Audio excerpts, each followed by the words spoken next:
अस्सलाम वालेकुम, welcome to Zee food channel में। उम्मीद करती हूँ आप सब खैरियत से होंगे। आज मैं आपके साथ शेयर करने लगी हूँ मखंडी हलवे की रेसिपी। ये सर्दियों में बहुत ज़्यादा खाया जाता है, तो बहुत ही इजी से मैं आपको बताऊंगी ये कैसे बनता है, दानेदार सा। चलें फिर इसे बनाना स्टार्ट करते हैं। जिसके लिए मैंने सूजी ली है, 1.5 प्याली मैंने सूजी ली है। मेजरमेंट का यहाँ पे ख़ास ख्याल रखिएगा। सूजी को मैंने स्टेनर पहले से कर लिया था। ये देखिए, 1 प्याली पहले डाली और हाफ प्याली मैं बाद में डाल रही हूँ। आप इसे पानी में भी डिप करके रख सकते हैं, लेकिन मैं इसे दूध में करूँगी। दूध में बहुत अच्छा ये बन के तैयार होता है। तो आप इसमें इतना दूध डालेंगे कि ये बिल्कुल अच्छे से इसमें डिप हो जाए। एक दफ़ा चम्मच की मदद से अच्छे से मिक्स कर देते हैं ताकि इसमें कोई लम्स ना बन जाए हमारा। ये देखिए, इस तरह आप भी एक दफ़ा मिक्स कर लिएगा। खुले बाउल में इसे पानी में डिप करके 2 से 3 घंटे के लिए हम इसे रेस्ट पे रख देते हैं। तो 2-3 घंटे बाद आप देखते हैं बनाना शुरू करेंगे इसे। तो इसे ढाँप के रख देते हैं। देखिए 3 घंटे हो चुके हैं। 3 घंटे बाद मैं इसके देखें इतनी अच्छे सी हमारी सोख हो चुकी है सूजी। तो सबसे पहले हम यहाँ पे शीरा तैयार करेंगे। शीरे के लिए मैंने कढ़ाई ले ली है। खुले बर्तन में हमेशा ये जो मखंडी हलवा बनता है, तो इसमें हमने 1.5 प्याली जो सूजी ली थी, तो 1.5 प्याली यहाँ पे हम शक्कर लेंगे, यानी कि चीनी वगैरह लेंगे। तो कोई भी आप यहाँ पे गुड़ का भी इस्तेमाल कर सकते हैं। जितनी हमने वो लेनी है सूजी, उतनी ही हमने यहाँ पे शुगर इस्तेमाल करनी है। तो मीडियम फ्लेम, मैंने बिल्कुल मीडियम फ्लेम रखी है। तो कढ़ाई के ऊपर रख देते हैं। तो इसके अंदर सबसे पहले हम पानी 1 कप डालेंगे। ज़्यादा पानी नहीं डालना, फिर ज़्यादा डालेंगे तो चाशनी अच्छी नहीं बनती। यहाँ पे 1 कप से थोड़ा सा कम जो है ना, मैं पानी डाल देती हूँ। हाफ कप मैं तकरीबन डाल रही हूँ, ज़्यादा पानी नहीं डालना।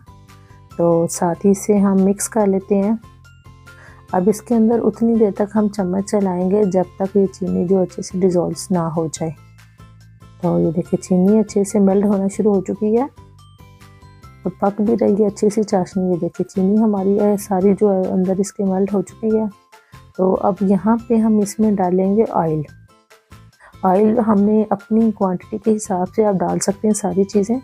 तो मैं यहाँ पे 2 प्याली जो है ऑयल ज़्यादा डालूँगी, ये बाद में निकल जाएगा। अब चाशनी को एक तार से पहले वाली जो होती है ना, वो तैयार करनी है, जब तक इसका कलर भी हल्का लाइट सा ना आ जाए। तो ये मखंडी हलवा जो होता है, जो सारे का सारा होता है चाशनी पे बनता है। जितनी अच्छी हमारी चाशनी तैयार होगी, उतना ही अच्छा हमारा मखंडी हलवा तैयार होगा। ये देखें, तकरीबन मेरी चाशनी तैयार हो चुकी है। ये देखिए कितने घी ऊपर आ चुका है।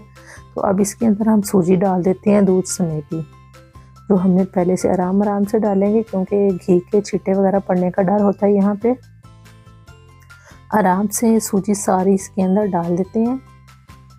एक दफ़ा ये नहीं कहना कि यहाँ पे चीनी की वो गुठलियाँ वगैरह बन चुकी हैं, या और चीनी हमारी यहाँ पे जो सूजी ख़राब हो चुकी है। एक दफ़ा जब हम किसी भी गरम चीज़ में दूध वगैरह चीनी या में डालते हैं ना, तो एक दफ़ा वो गुठलियाँ बनती हैं। लेकिन ये है कि हल्का जब हम पकाना शुरू करेंगे तो वो चीनी अच्छे से मेल्ट हो जाएगी इसी के अंदर ही। अब इसे अच्छे से बुनाई करिए, आधा घंटा मुसलसल हमने इसकी बुनाई करनी है, इतनी कि ये दानेदार सा बनना शुरू हो जाए। यहाँ पे मीडियम हाई फ्लेम है, तो मुसलसल चमचा हम इसमें चलाते रहेंगे। देखें, अब ये सख्त होना शुरू हो चुका है। तो अब चम्मच इसमें चलाते रहेंगे जब तक इससे फ्राई नहीं होता रहेगा अच्छे से। इसको देखिए, ऑयल भी ऊपर आना शुरू हो चुका है ना। अब यहाँ पे मैं इलायची डाल देती हूँ। देखें कितना अच्छे से हमारी इसकी बुनाई हो रही है। तो यहाँ पे मैं थोड़े से नट्स लिए हैं, जिसमें मैंने पिस्ता लिया है, थोड़ा सा काजू और बादाम ले रही हूँ। ड्राई फ्रूट आपके पास जो हो आप वो डाल सकते हैं। तो मेरे पास ये था। अभी इन्हें हल्का सा दरदरा सा मैं इसे पीस लेती हूँ। ये भी इसके अंदर 1 प्याली भर के डाल देती हूँ, क्योंकि हमारा जो हलवा है वो तैयार होने के बिल्कुल करीब है। 4 से 5 मिनट और इसकी अच्छे से बुनाई करेंगे। ये देखिए, अब ये एक साइड पे ऑयल आना शुरू हो चुका है। तो इसके अंदर अब देसी घी मैं डाल रही हूँ। 1 पाव मैंने देसी घी डाल दिया है। अगर आपके पास ज़्यादा देसी घी है तो आप यहाँ पे, मैंने डालडा ऑयल वगैरह डाला है, तो आप वहाँ पे ऑयल ना डालें। ये देखिए कितने अच्छे से जो है इसने ऑयल एक साइड पे कर दिया। तो हमारा हलवा तकरीबन तैयार हो चुका है। तो अब इसे आप 1 माह के लिए भी कर सकते हैं। 1 माह इस फ्रिज में रखें और इस्तेमाल करते हैं। फ्रीज़ नहीं करना, फ्रीज़र में रखना नीचे ही।